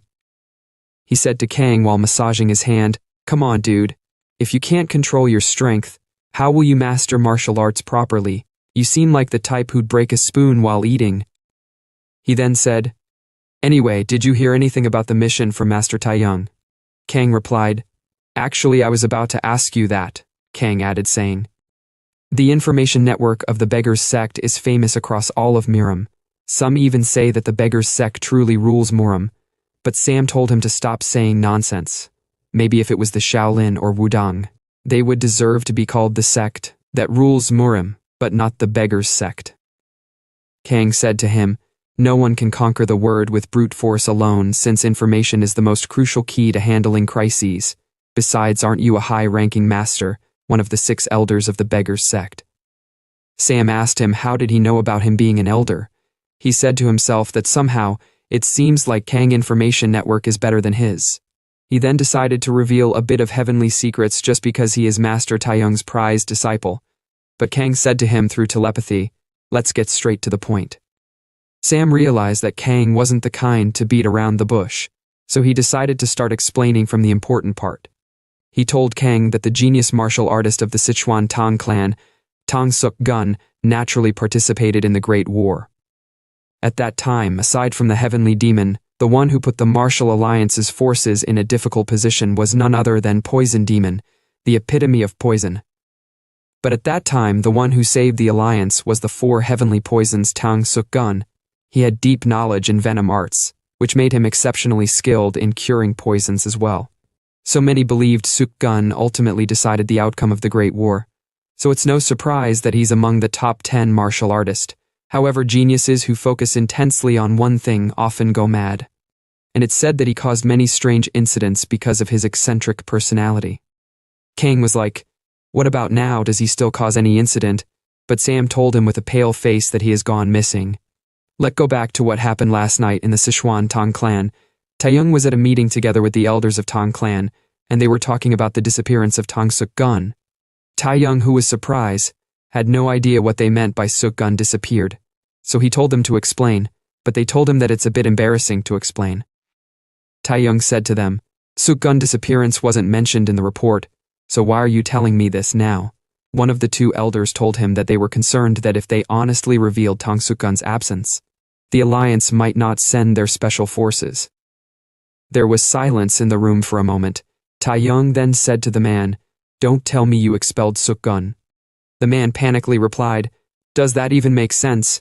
Suk Gun is well known among 10 great masters, so how could we possibly expel him? Although there were indeed attempts to do so, but they were suppressed. After that, perhaps due to guilt for killing his own kin, Suk Gun resigned from his position and has been reclusive since, so knowing that he's not around, the Man family continues to make a fuss. Back to the present, Taeyong was saying to himself after remembering the meeting they had last night. With the disappearance of Suk Gun, one of the 10 great masters, the balance of power with Man family has been disrupted. This means that they'll need to handle the same level of strength that Tang Suk Gun had. Suddenly, he noticed something strange from his horse, and before he knew what was happening, the horse coughed out blood through its mouth and eyes, and it died. Taeyong immediately used his energy to regain his balance, but to his surprise he noticed that the area was engulfed with poison, so he shouted out to his underlings that they'd been attacked by poison. He then activated his energy on his palm, and with just a single clap he was able to disperse the poison in the area, so he immediately asked everyone if they're safe. One of the Tang clan personnels told Taeyong that the poison isn't as strong as he expected, so it's expected that he is resistant to such level of poison. Taeyong also knew that he is resistant. but he decided to be more careful, to avoid story that touches the heart. He suddenly became worried. He said to himself that although the vanguard is all occupied by the sex elite guards, but the rear guard is only made up of the special unit's secondary forces. He then instructed the elite guards to check the rear guard immediately, but when they turned around to check the rear guard, they couldn't find anyone, so they panically told Taeyong that the rear guard is nowhere to be seen. Taeyong was really worried because what just happened now is a really big disaster. Somewhere in a forest, Kang and Sam were still having their conversation, not knowing that they had been separated from the others. Sam was telling Kang that such a prominent figure like Suk Gun seems to have a fatal weakness for women.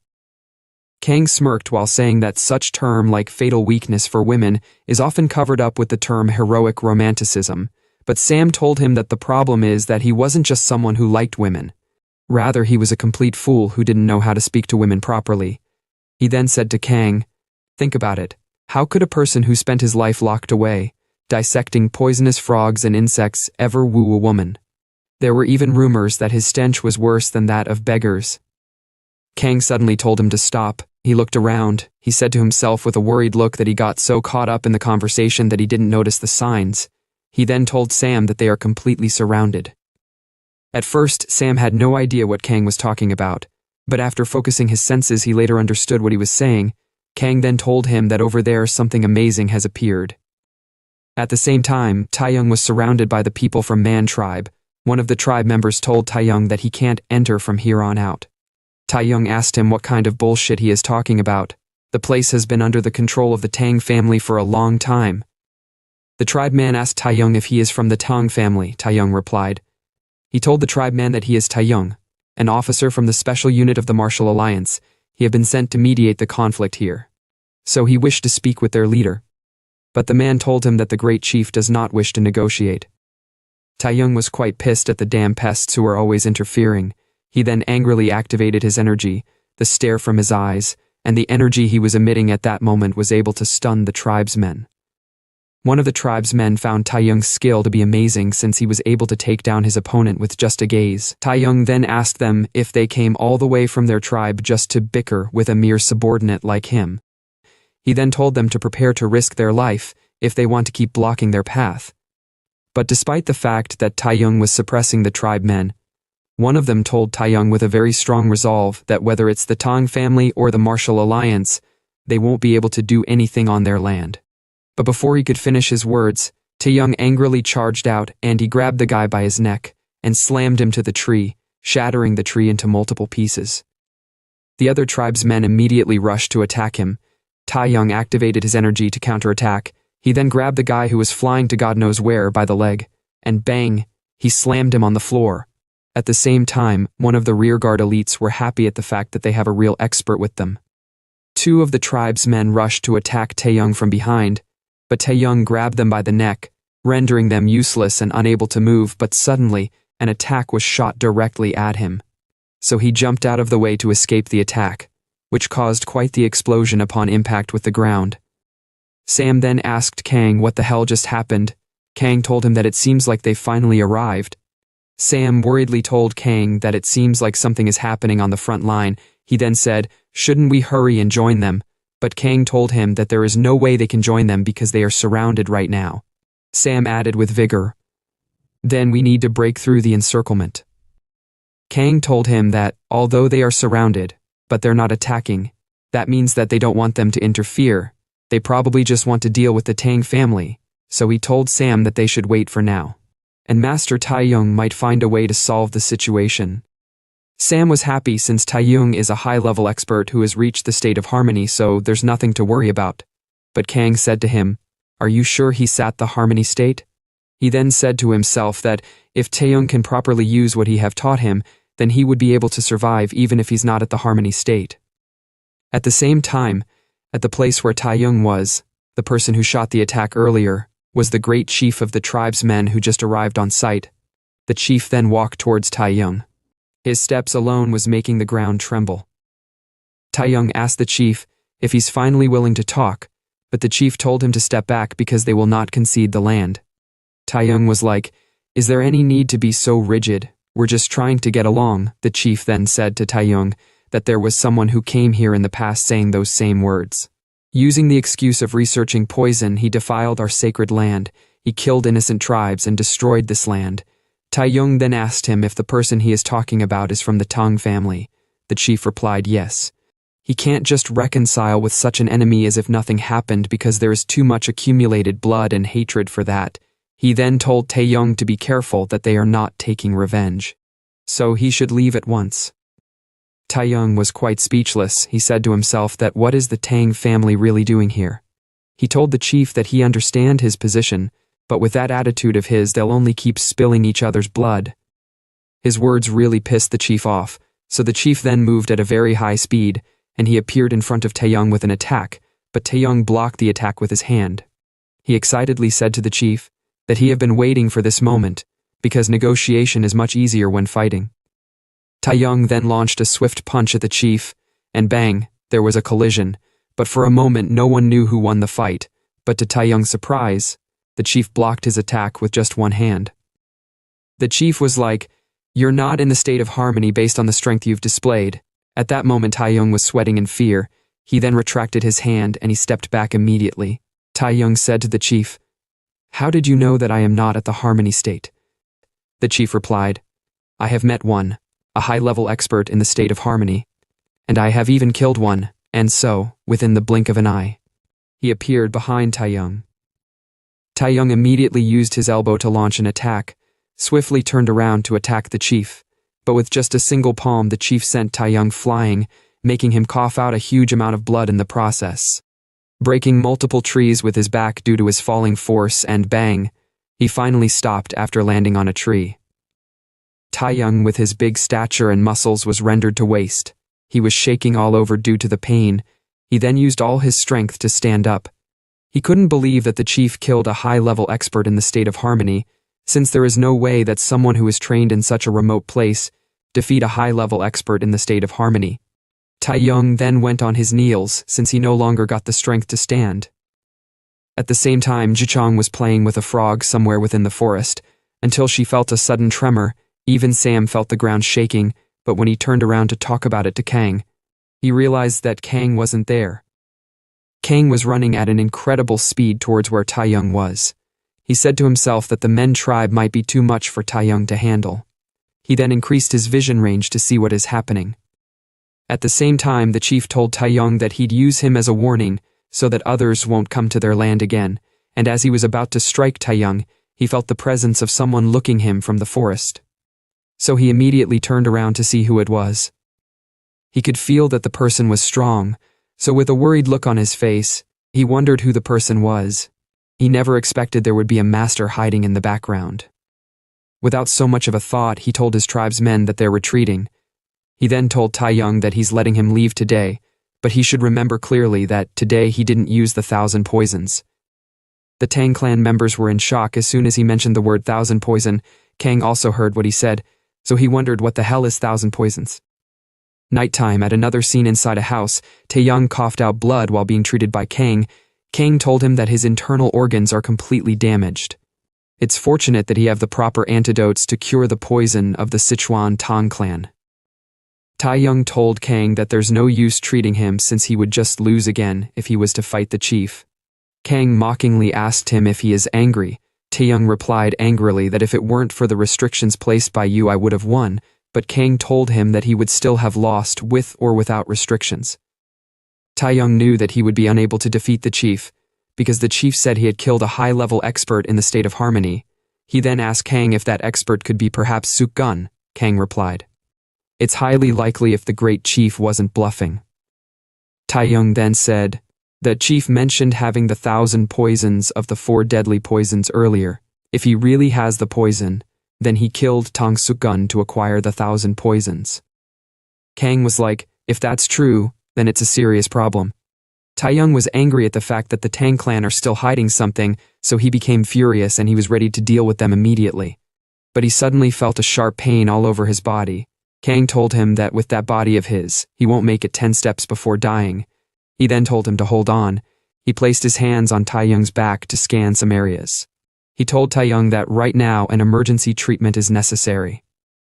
At another scene, in the Sichuan Tang clan, One of the elders of the clan couldn't believe that Tang Sukgon is dead after hearing the news.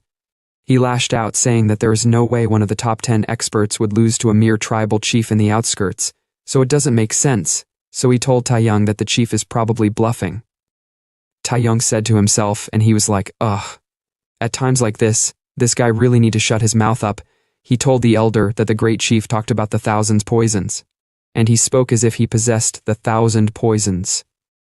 The man told him in a low tune that it must be an exaggeration as well, but Taeyong furiously slammed the table. He asked them, where the heck is the 10,000s poison then? But the two men were unable to reply. Taeyong told them furiously that since the great chief mentioned it, it's clear that it exists, and if he doesn't have it, then it must be with the Tang clan, so he asked them to show him the poison. The man couldn't reply at first while sweating all over.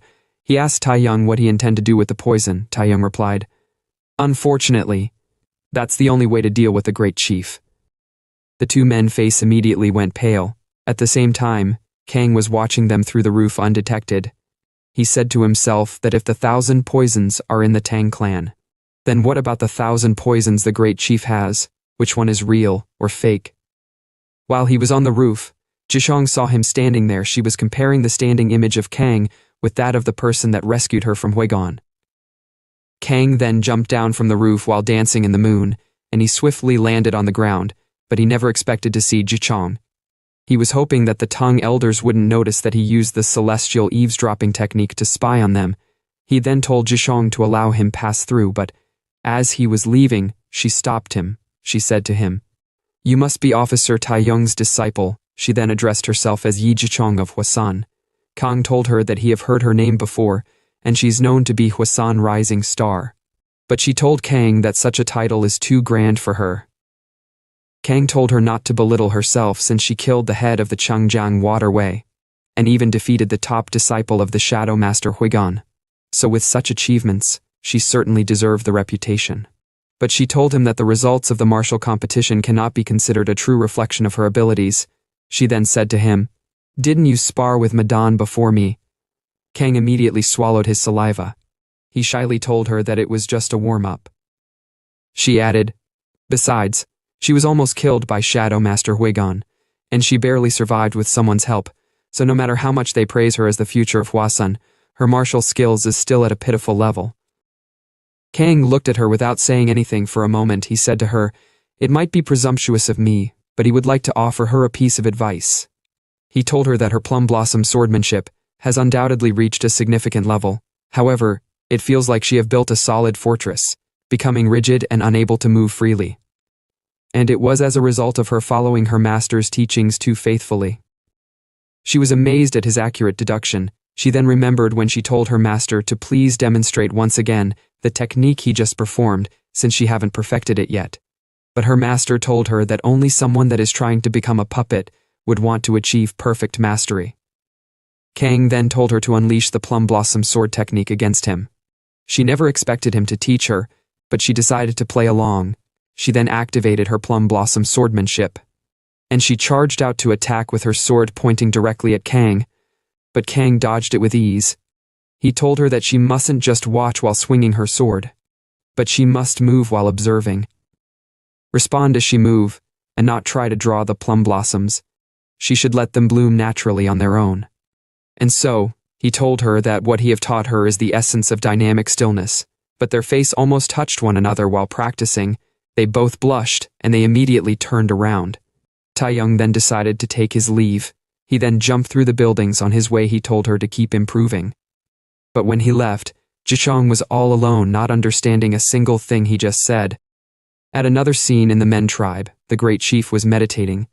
He was wondering who really is the person that appeared earlier when he was about to kill Taeyong. He said to himself, could there really be such a high-level experts in their ranks? But he smirked because whoever it is, he definitely want to spar with them. Morning reached. The tribe chief and Taeyong were having a meeting inside a hut.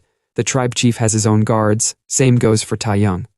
Taeyong said to himself, that last time the great chief was so adamant, but he have no idea why he have come to the negotiation table now.